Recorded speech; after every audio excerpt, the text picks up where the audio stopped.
Greetings YouTube, how are you doing? My name's Steve and I'm bringing you our first Hivemind video. I'm joined here with Corey, just in case you're like, oh my god, there's two people here! This is the point. There you go. See? He's a wee bit shy, ladies and gents. He's a wee bit shy, but hey, not to worry. Anyway, what are we? Who are we? What do we do? What's so different about us and all the rest of it? Well, the truth is, first of all, we're Scottish. I mean, that's like an instant one, right? I thought so too. Incoming all the hate. Hey, fuck it. I've lost my list. My list is gone. It's fucking gone. It's alright, we can recover. I found my list, it's cool. Let's just keep going. It's all good.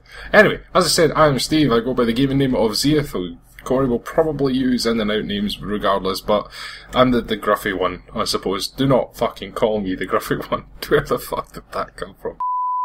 Anyway, I'm Steve, as we said, and I have played games for years and years and years. I grew up with a Mega Drive, I played the PlayStation, I'm a PC gamer.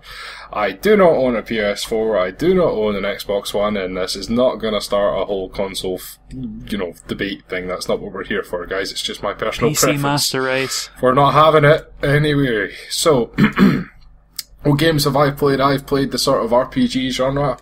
I very much like indie titles. I like free-to-play games because, well, they're free. It's amazing. Which brings us to Robocraft, but we'll get to that in a minute. Corey, what have you done? What are you bringing to the table? I'm Corey. I've been playing games ever since I was younger as well. I had console, and then we got to about PS3, and then I kind of quit. PC Master Race, Types of games I play? Well, I play simulators, RPGs, anything interesting, basically. I've even been known to play FPS, I know. Wow. I know, right? Wow. And where do you stand with Call of Duty? Call of Duty. Incoming hate. Well, the thing is, though, right? Call of Duty might not be our favourite game, but that brings us very nicely, I think, onto our next point. Just because we don't like the games doesn't necessarily mean that we won't play them. Because we've played games for as long as we have done, I think we'd be fairly well qualified in being able to distinguish a good game from a bad game, despite the fact that it may not necessarily appeal to our own tastes, but we can respect the fact that it may appeal to maybe your own or someone that you know. So I may not like Call of Duty, but I can understand why some people would. And I think that maybe makes for fair judgment of a game, would that be fair to say? I think so, maybe. Yeah, yes, we'll go with that.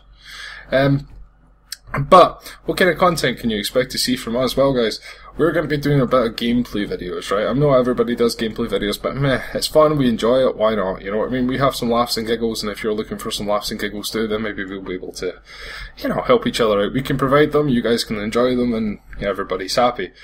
So, what we'll maybe do is we'll give you a quick, sort of terrible demonstration of a gameplay video. We're going to use Robocraft sitting in front of us here. And this is also a good opportunity to try this sort of dual presenter type idea. So there'll be some kind of icon. I dare say it'll appear on the screen now if you're viewing my gameplay, and perhaps an icon when you're viewing Corey's gameplay. And these icons should hopefully be fairly consistent, and there's a sort of watermark, so you know whose perspective you're kind of seeing. Alright guys, so that's us now in. The object of this game is we build robots, as you can see all around us, teammates. And in particular I'm looking for the green one, which is Corey, who's somersaulting like a balls. And what we have to do is... Okay, he's trying to kill some peoples. We have to go over and capture the red pad on the other side, or indeed kill the people who are defending it. Seems fairly straightforward. I have such a terrible perspective when I play this. Really? You can zoom out. Just mouse wheel it. Holy shit, wow! Yep, guys, pro gamer right here. Corey, move your ass, you're about to get hit. I'm trying to snipe this dude, but it's not working out. Right, let's see if I can assist the fray any. As you've probably guessed, I am playing a sniper bot. I have a little tripod which I go around on, and I can climb up mountains.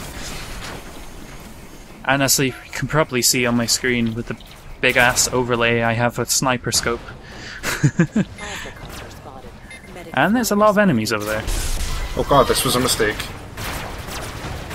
Ah! Ah, falling out the sky! Shite! Oh wow. I only got him to 61%. You kidding me?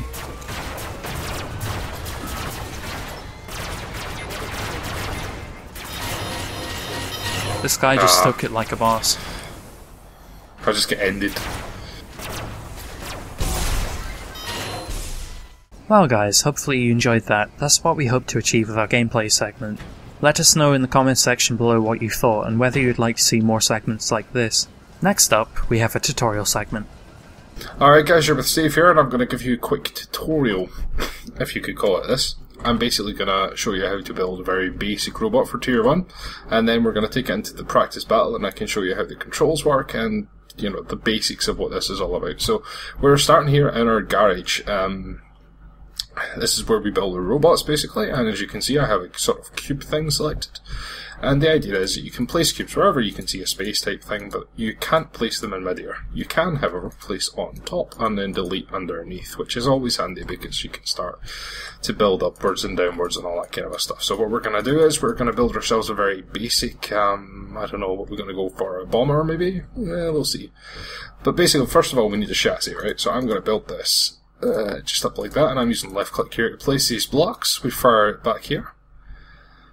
And that'll do us about there. Very, very basic, as I say.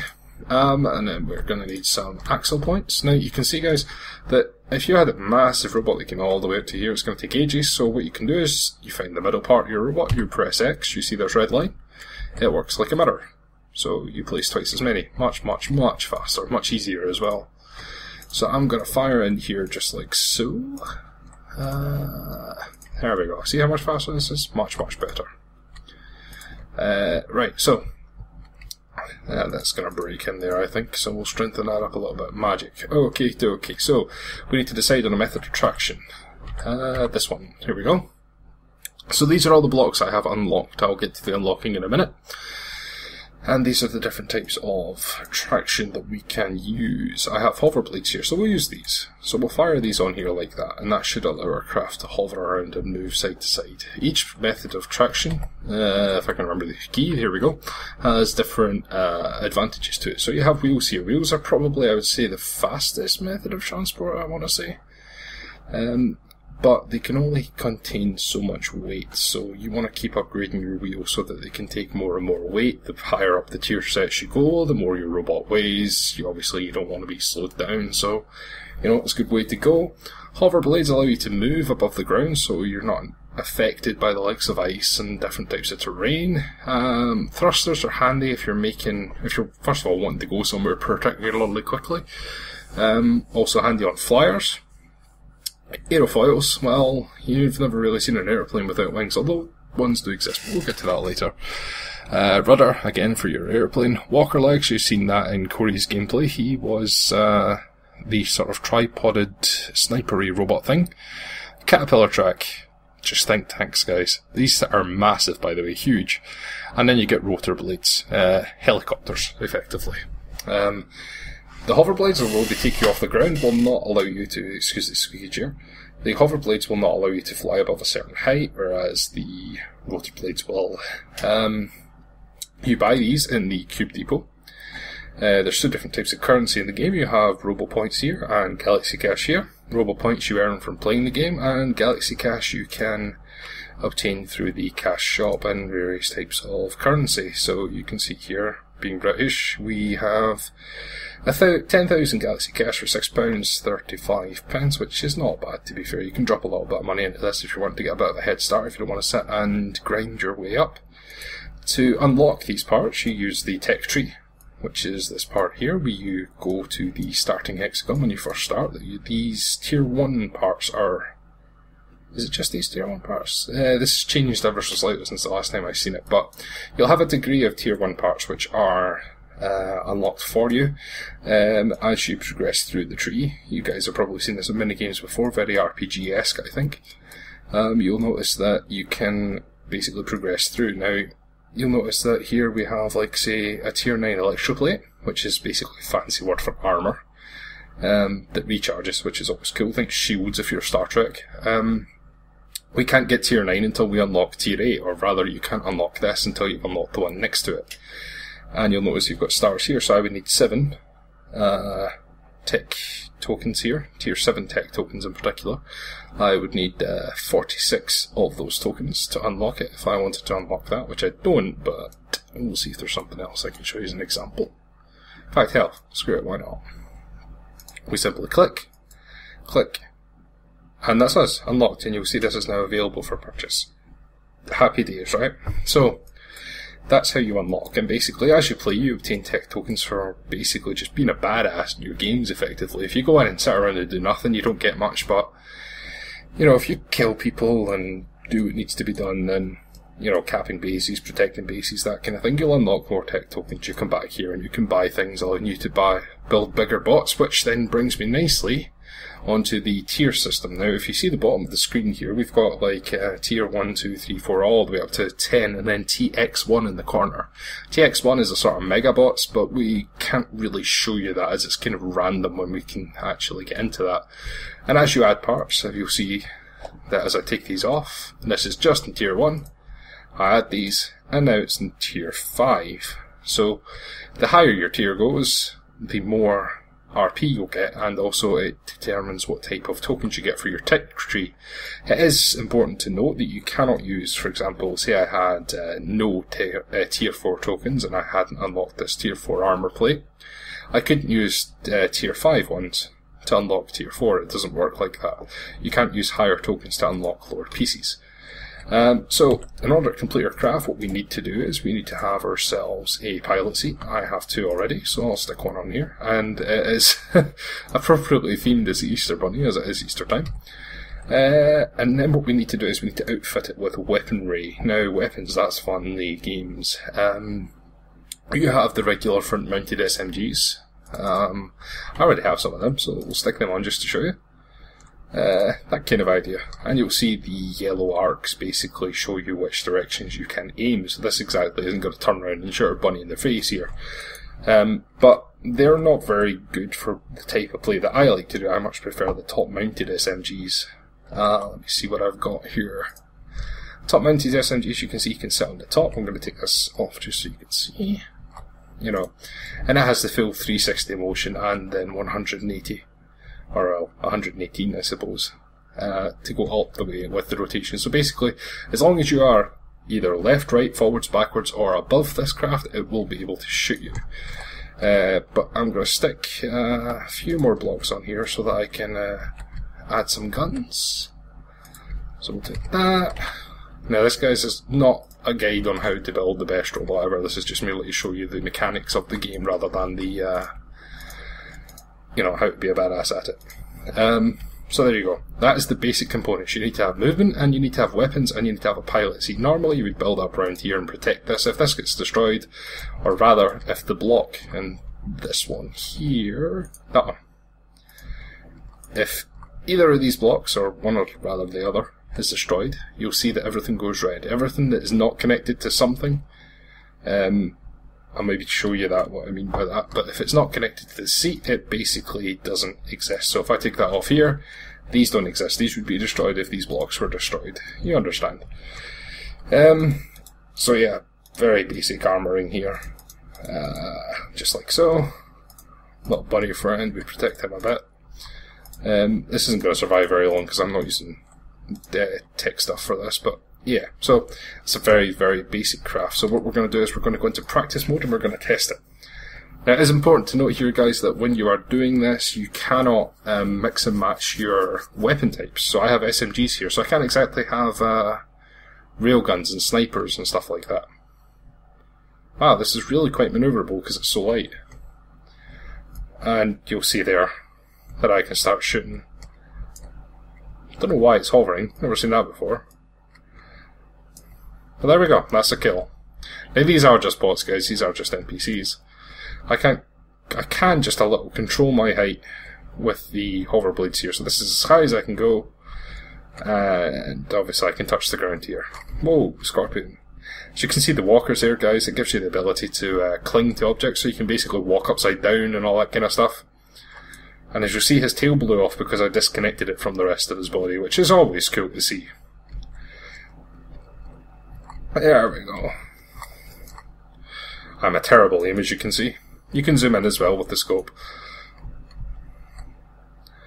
So yeah, that is that, basically. Now we've killed a couple of people, let's assume that we won the match. We've won the match, and then we get our tokens, and we get our RP, and then happy days. That's us, basically. Here we go. This is where we normally get it. I get the hero bonus because, you know, my heroic efforts helped gain victory, whatever.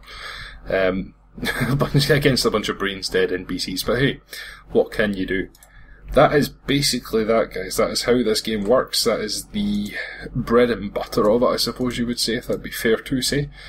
And it's really good fun once you get into it. I certainly think it's worth trying. But we will move on to our proper review stage, and then you'll be able to see what we aim to do for our sort of in-depth review.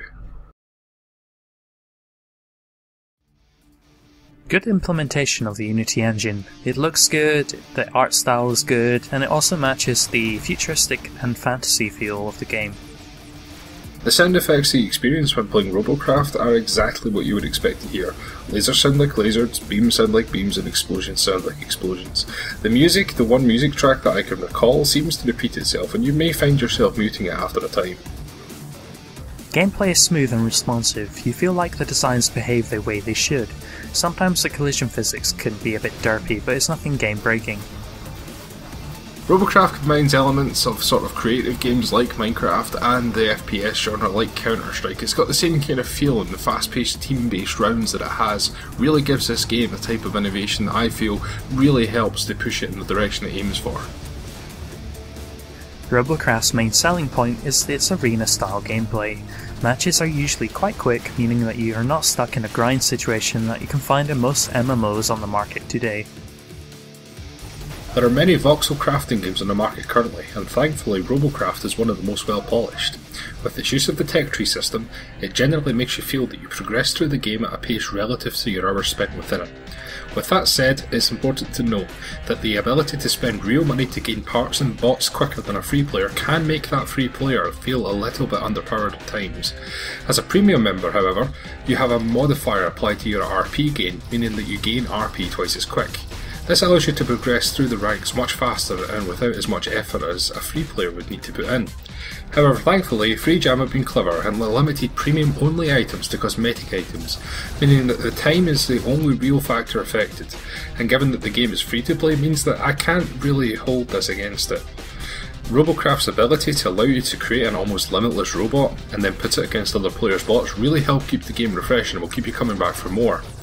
Overall, with all points considered, we'd like to recommend this game to those who are looking for a laid-back yet productive experience. It is a fantastic game, guys, it's free to play, and I highly recommend that you check it out. Thank you guys for watching. I hope you enjoyed our first video, and if you have any suggestions of what we can do in the future, or if you liked certain parts of the video, make sure you let us know in the comments section below.